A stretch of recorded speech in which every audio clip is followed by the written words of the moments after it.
नमस्कार। आज हम हिंदू पौराणिक कथाओं की एक बहुत ही दिलचस्प और प्राचीन कहानी में उतरने वाले हैं। ये कहानी है त्रिदेव और त्रिदेवियों की उत्पत्ति की। अच्छा, ब्रह्मा, विष्णु और महेश, ये तीन नाम तो हम सब जानते हैं, है ना?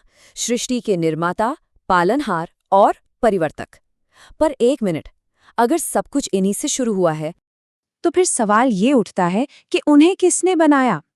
इस सवाल का जवाब पाने के लिए हमें समय की शुरुआत से भी पहले चलना होगा, एकदम परम स्रोत का।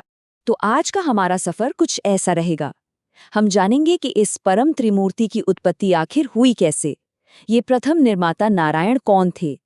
फिर देखेंगे कि देवी देवता कैसे प्रकट हुए, उन्हें क्या काम सौंपे गए और कैसे ये पूरी कहानी आज भी एक छोटे से अनुष्ठान में जिंदा है।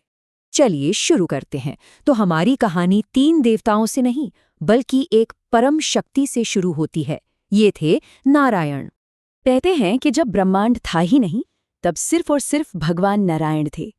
वो परम चेतना जहां से सब कुछ शुरू हुआ, और उनकी जो दिव्य शक्ति थी, यानी माता लक्ष्मी, वो उन्हीं के अंदर समाई हुई थी।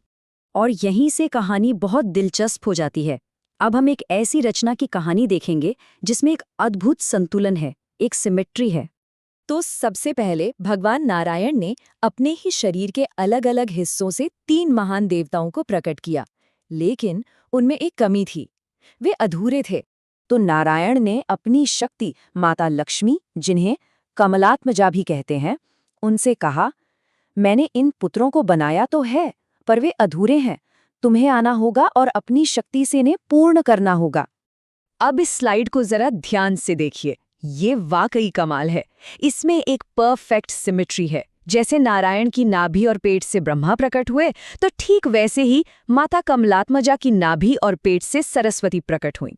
नारायण के सीने और भुजाओं से विष्णु, तो कमलात्मजा के सीने से लक्ष्मी।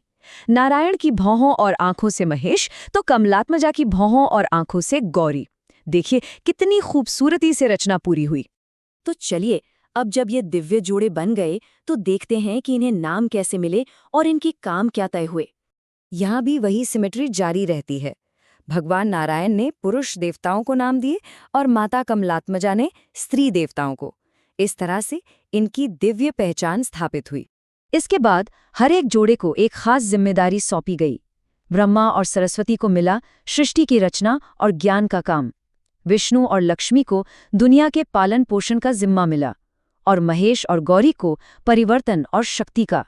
मतलब ब्रह्मांड को चलाने के लिए जो भी जरूरी था, वो सब इन्हें सौंप दिया गया। लेकिन सवाल ये है कि इस इतनी पुरानी कहानी का आज क्या मतलब है?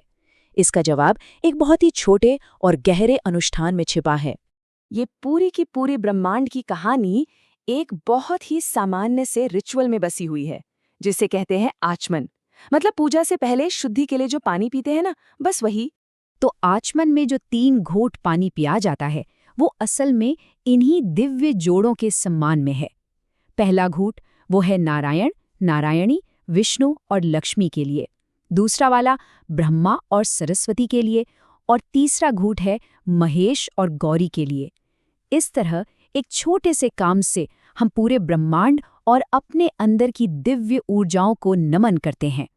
ये एक बेहतरीन उदाहरण है कि कैसे पौराणिक कथाएं सिर्फ पुरानी कहानियां नहीं हैं, वो तो एक जीती जागती परंपरा है, जो हमारी रोजमर्रा की जिंदगी में, हमारे रीति रिवाजों में पूरी तरह से रची बसी हैं।